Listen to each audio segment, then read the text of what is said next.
Good morning. हमें class है BEd second year के लिए और हमारा विषय है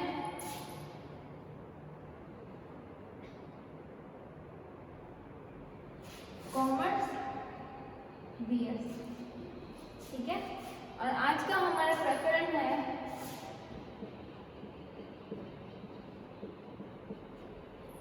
हमारा प्रकरण है उच्च माध्यमिक स्तर पर व्यवसाय अध्ययन के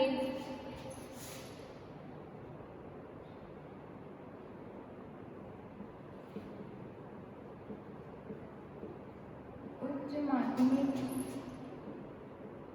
स्तर पर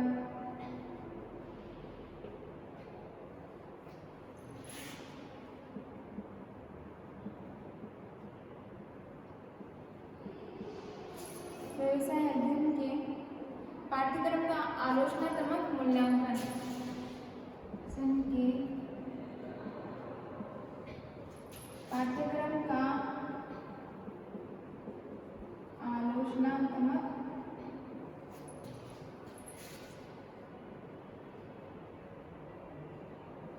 मूल्यांकन यानी कि उच्च माध्यमिक स्तर पर जो व्यवसाय अध्ययन है उसका जो पाठ्यक्रम है वो कितना आलोचनापूर्ण है, यानी कि उसके अंदर कौन कौन से दोष समाहित किए गए हैं, उसके अंदर कौन कौन से दोष पाए गए हैं, उसका मूल्यांकन हम आज करेंगे। उच्च माध्यमिक स्तर, ठीक है, उच्च माध्यमिक स्तर पर हम इससे पहले हम ये देखेंगे कि भाई माध्यमिक स्तर पर चीजें कैसी थी, उसके अंतर्गत अगर व्यवसाय अध्ययन है या था तो किस प्रकार से था, क्या वह अलग विषय के तौर पर व्यवसाय अध्ययन रखा गया था या फिर वो दूसरे विषय के तौर पर उसके अंतर्गत रखा गया था। जैसे कि होता है ना, जिसके माध्यमिक स्तर पर होता है, एक किताब होती है, हम 8वीं की 7वीं 8वीं की किताब देखते हैं, इसके अंदर होता तो वो सामाजिक अध्ययन है, लेकिन उसके अंदर सारी की सारी चीज़ें आ जाती हैं। उसके अंदर अंतर्गत इतिहास भी आता है, नागरिक शास्त्र भी आता है, राजनीतिक शास्त्र भी आता है ना, भूगोल भी आता है। ये सारी की सारी चीज़ें एक छोटे स्टैंडर्ड पर जब हम अध्ययन करते हैं तब हमें प्राथमिक स्तर पर और माध्यमिक स्तर पर देखने को मिलते हैं। अब बात ये है कि भाई उच्च माध्यमिक स्तर पर व्यवसाय अध्ययन का पाठ्यक्रम आलोचनात्मक मूल्यांकन कैसे होगा वो हम पढ़ेंगे। पाठ्यक्रम भारतीय संविधान में मूलतः शिक्षा को राजस्व सूची में रखा गया था। जो भारत के अंतर्गत शिक्षा को किस में रखा गया है? राजस्व सूची में।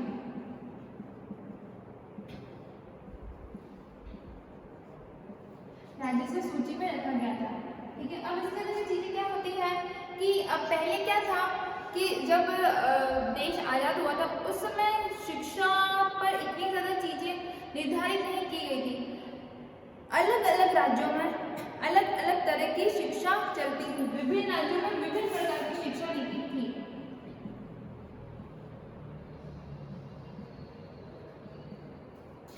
विभिन्न राज्यों में विभिन्न तरह की शिक्षा नीति। अब वहां पर अलग अलग शिक्षा नीति, अब वहां पर क्या था भाई, कहीं पर तो था ये, कहीं पर थी ये वाली शिक्षा नीति 10+2+2, कहीं पर 10+2 था, कहीं पर था 10+1+2, हर जगह अलग अलग। ठीक है, कहीं पर 10वीं के बाद में 12वीं तक चीजें होती थी 10+2 था, कहीं पर 10+2+2 था, एक कहीं पर था 10+1+2। यानी कि एक शिक्षा जो नीति होती है, एक शिक्षा के अंतर्गत उसको एकदम से जो स्मूथली जो चीजें होती है, जो एक स्टेप बाय स्टेप चलती है एक नियम के अनुसार, वो चीजें नहीं थी। ठीक है, फिर शिक्षा के अंतर्गत संशोधन हुआ।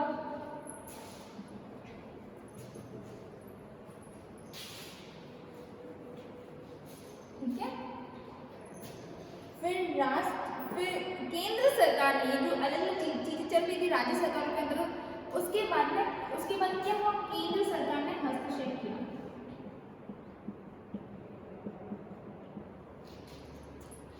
केंद्र सरकार का हस्तक्षेप हुआ। कब हुआ? 19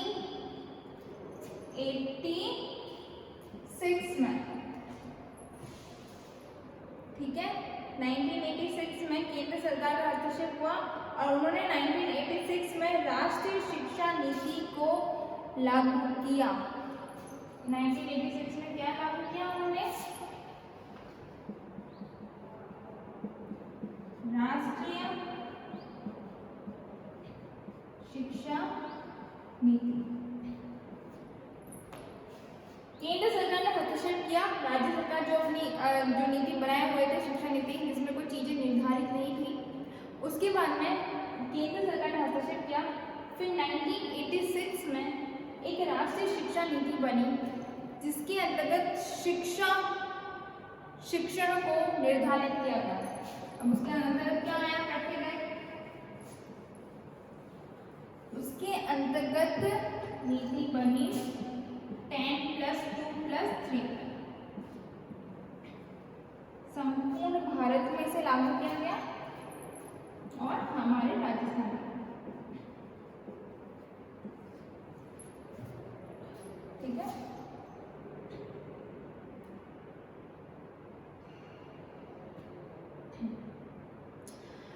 उसके बाद में चीजें क्या हुई?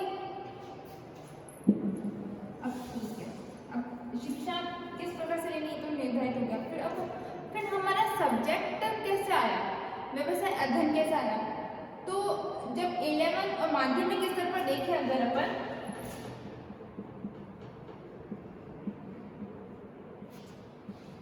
माध्यमिक स्तर पर देखें, ठीक है, माध्यमिक स्तर पर देखें कि 9th और 10th में सामाजिक अध्ययन के 2 समूह बन गए थे। 9th और 10th में किसके 2 समूह बन गए थे? सामाजिक अध्ययन के 2 समूह बन गए थे। पहला तो था इतिहास तथा नागरिक शास्त्र। सामाजिक अध्ययन के 2 समूह बन गए थे, जिसमें पहला तो था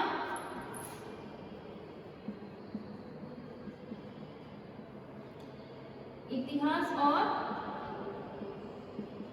नागरिक शास्त्र, और दूसरा था अर्थशास्त्र एवं भूगोल।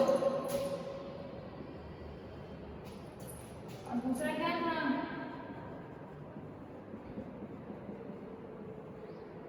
अर्थशास्त्र व, ठीक है। माध्यमिक स्तर पर 9th और 10th के अंदर जो सामाजिक विज्ञान था, सामाजिक अध्ययन था, उसके अंतर्गत 2 पहलू बन गए थे, 2 विषय समाहित हो गए थे, ठीक है। पहला जो था उसके अंतर्गत इतिहास और नागरिक शास्त्र आए, और दूसरा जो था उसके अंतर्गत अर्थशास्त्र व भूगोल आए, ठीक है। अब कक्षा है 7th और 8th में, ये तो किसके लिए था? 9th और 10th के लिए, 9वीं और 10वीं के लिए 2 भाग बन गए थे। पहला भाग तो इतिहास का था और नागरिक शास्त्र, दूसरा था अर्थशास्त्र और भूगोल। अब क्लास 7वीं और 8वीं के सामाजिक अध्ययन के अंदर,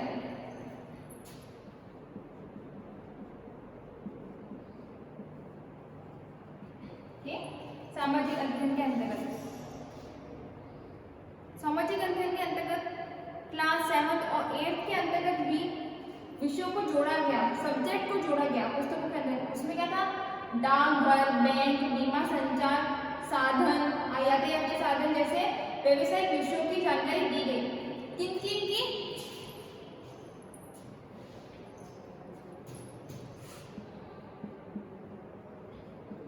डाकघर, बैंक, ना, जीवन बीमा के साधन,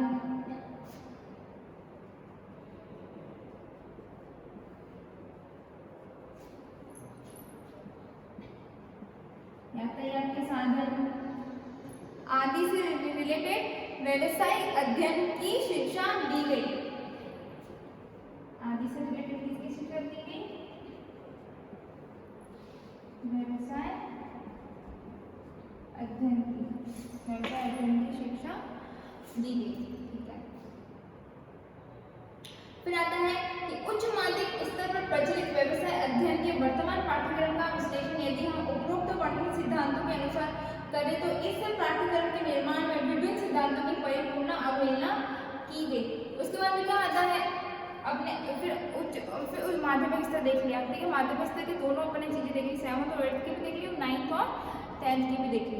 इसके बाद आता है उच्च माध्यमिक स्तर। अब उच्च माध्यमिक स्तर में ये जो भी चीजें थी, जो भी विषय वस्तु थी, उन सबका विश्लेषण किया गया, उन सब के तथ्यों को इकट्ठा किया गया और इकट्ठा करने के बाद में एक पाठ्यक्रम का निर्धारित किया गया। लेकिन वो पाठ्यक्रम का निर्धारित सही रूप से नहीं था, उसमें बहुत सारी आलोचनाएं थी। अब क्या थी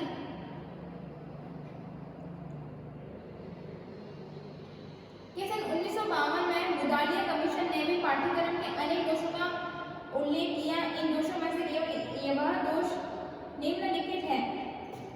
1952 में बहुत सारे, मतलब अभी मैंने बताया कि बहुत सारे उसमें आलोचना की गई।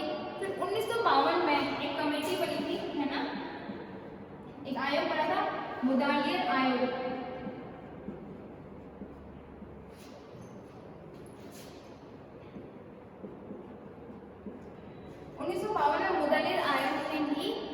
जो भी शिक्षा नीति थी उसको सही तरीके से नहीं माना, उसका विरोध ही किया। उसके अंदर उसने बहुत सारे दोष बताए। वो दोष कौन कौन सा है? पहला तो है वर्तमान पाठ्यक्रम संकुचित विचारधारा पर आधारित है, ठीक है। अभी जो है उसने बहुत सारे दोष बताए, फिर दोषों को दूर करने के लिए उसने उपाय सुझाए। कौन कौन सा उपाय? पहला तो है कि वर्तमान पाठ्यक्रम संकुचित विचारधारा पर आधारित है, ठीक है, कि अब जो पाठ्यक्रम है वो बहुत संकुचित है, बहुत सीमित है, उसको वो व्यापक होना चाहिए। दूसरा है वर्तमान पाठ्यक्रम अत्यंत सैद्धांतिक तथा पुस्तकीय है। जो वर्तमान का पाठ्यक्रम, जो अभी फिलहाल पाठ्यक्रम, वो सिर्फ किताबी ज्ञान उसमें मिलता है। फिर है इसका निर्माण व्यक्तिगत विभिन्नताओं के नियम पर आधारित नहीं है। जो वर्तमान पाठ्यक्रम है वो व्यक्तिगत नियम पर आधारित नहीं है, यानी कि वो एक व्यक्ति के सर्वांगीण विकास का होना चाहिए, ना कि वो बाहरी दुनिया का होना चाहिए। फिर है पाठ्यक्रम में जीवन के साथ संबंधों का अभाव है। अब जो पाठ्यक्रम है उसमें जो जीवन के साथ संबंधों का, इसमें क्या है, केवल जो व्यवसाय अध्ययन है, उसमें जो दैनिक जीवन की जो चीजें हैं, जो व्यक्ति को व्यवहार में चीजें होनी चाहिए, उसका अभाव है। फिर है इसमें परीक्षा को अत्यधिक महत्व दिया गया है। इसमें परीक्षा को महत्व दिया गया है, यानी कि बच्चे को सिर्फ रट्टा मारने पर दिया गया, ना कि कौशलात्मक या क्रियात्मक चीजों पर दिया गया है। वर्तमान पाठ्यक्रम में कोई पूर्व निर्धारित उद्देश्य नहीं है, इसमें कोई भी निर्धारित उद्देश्य नहीं। और आपको जानते हो जिस भी पाठ्यक्रम का उद्देश्य निर्धारित नहीं होगा वो असफल ही कहलाता है। फिर है पाठ्यक्रम जनतंत्र के सिद्धांतों के अनुरूप नहीं है। पाठ्यक्रम जो है वो सभी मानव जाति के अनुरूप नहीं है। फिर है पाठ्यक्रम क्रिया प्रधान नहीं है। पाठ्यक्रम के अंतर्गत कोई भी किसी तरह की क्रिया नहीं है। क्रिया होगी जिससे कि व्यक्ति, छात्र और समाज का कल्याण हो सकता है। फिर है वर्तमान पाठ्यक्रम का निर्माण करते समय रुचि, विविधता तथा प्रेरणा के सिद्धांतों को अध्ययन में नहीं रखा गया है। तो वर्तमान पाठ्यक्रम को निर्माण करते समय रुचि, विविधता तथा प्रेरणा का सिद्धांत को हमें अपनाना चाहिए, जिससे कि बच्चे अगर अपनी पाठ्य पुस्तक के अलावा भी अनेक शिक्षण साधनों का उपयोग भी कर सके और उसके अंदर रुचि भी ले